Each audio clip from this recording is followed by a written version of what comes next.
এ একা একটি কাজ 20 দিনে করতে পারে এবং বি একা 30 দিনে করতে পারে, তবে এ এবং বি একত্রে কাজটি কত দিনে করবে? তাহলে এ 20 দিনে করে, বি 30 দিনে করে। এই 20 এবং 30-এর লসাগু হচ্ছে 60।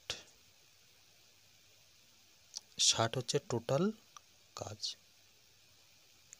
এই 60কে 20 দিয়ে ভাগ করলে 20 3 60 এবং 30 দিয়ে ভাগ করলে 60কে 30 2 60।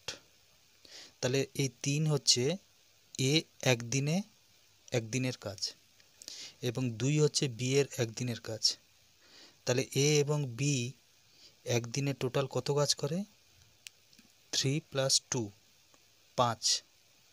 তাহলে এই 60কে 5 দিয়ে ভাগ করলে 12 দিনে এ এবং বি একত্রে কাজটা শেষ করবে। এখানে অ্যান্সার 12 দিন।